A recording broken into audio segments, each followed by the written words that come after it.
জানিয়ে দিব এই মুহূর্তে আমাদের হাতে এসেছে বাংলাদেশের গুরুত্বপূর্ণ আপডেট সংবাদের শিরোনাম।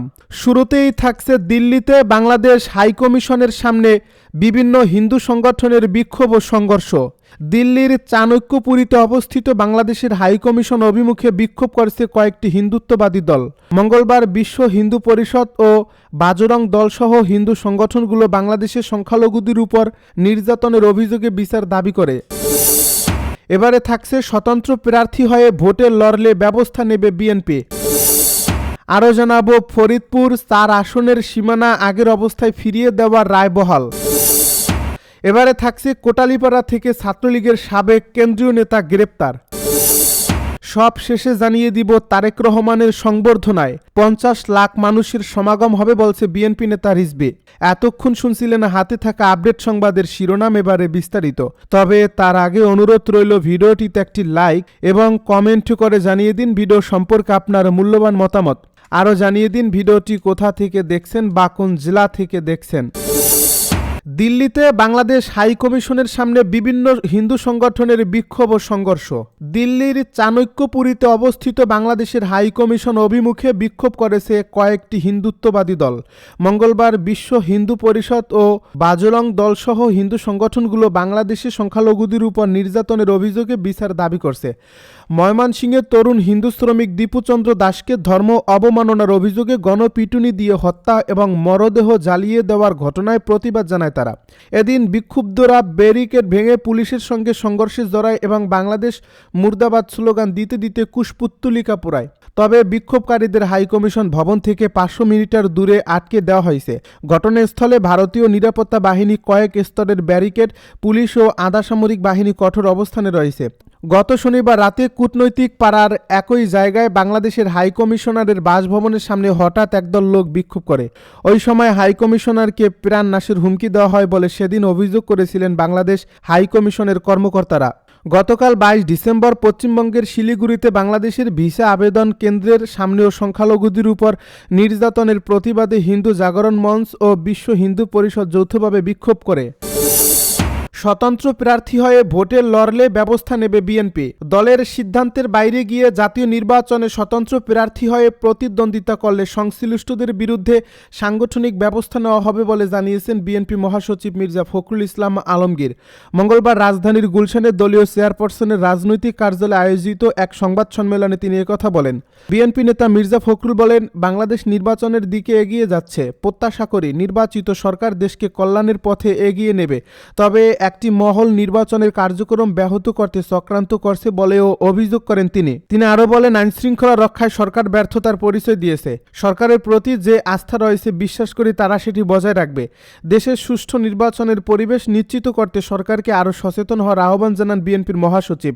সংবাদ সম্মেলনে তিনি জানান, বিএনপির সঙ্গে আন্দোলনে থাকা জমিয়াতুল ওলামায়ে ইসলামকে ৪টি আসন ছাড় দেওয়া হয়েছে।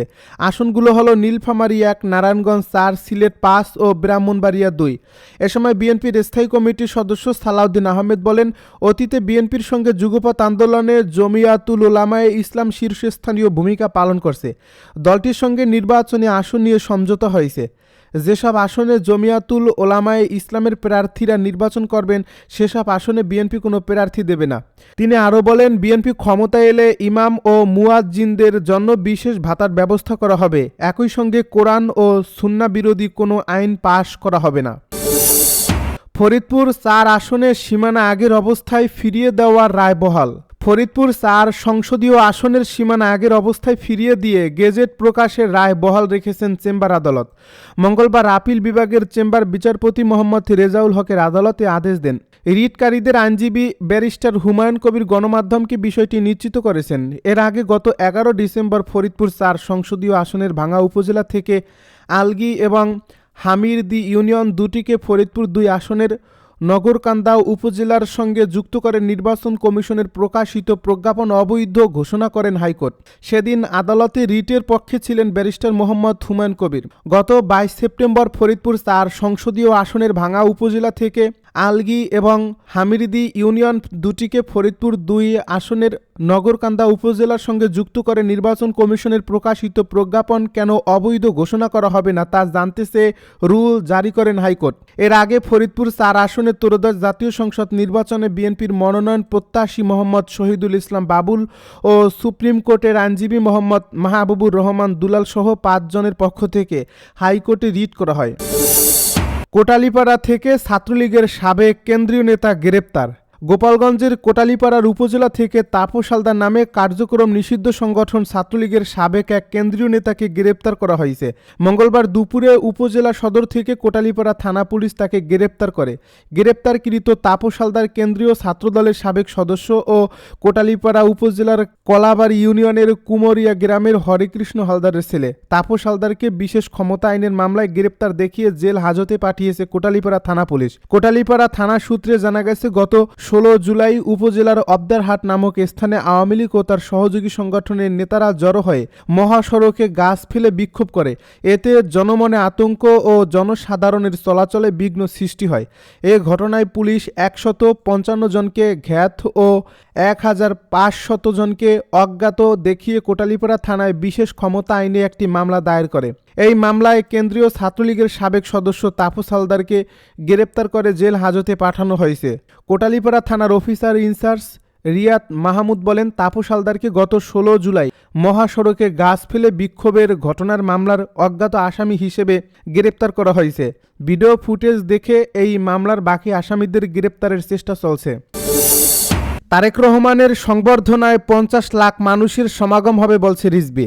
ঢাকায় বিএনপির ভারপ্রাপ্ত চেয়ারম্যান তারেক রহমানের সংবর্ধনা অনুষ্ঠানে ৫০ লাখ মানুষের সমাগম হবে বলে আশাবাদ জানিয়েছেন দলটির সিনিয়র যুগ্ম মহাসচিব ও অভ্যর্থনা কমিটির সদস্য সচিব রুহুল কবির রিজভী মঙ্গলবার দুপুরে রাজধানীর ৩০০ ফিট এলাকায় নির্মিত অভ্যর্থনা মঞ্চ পরিদর্শন শেষে তিনি একথা বলেন।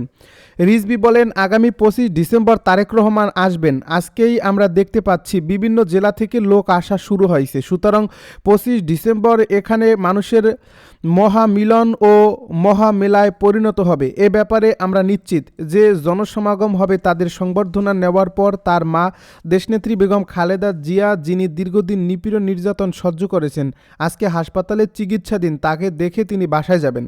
তিনি আরও বলেন, নিরাপত্তার প্রথম দায়িত্ব সরকারের, এরপর দলের। এদিকে দলের দ্বিতীয় শীর্ষ নেতা তারেক রহমানের ঐতিহাসিক প্রত্যাবর্তনকে ঘিরে বিএনপির সর্বস্তরে আনন্দের জোয়ার বইছে।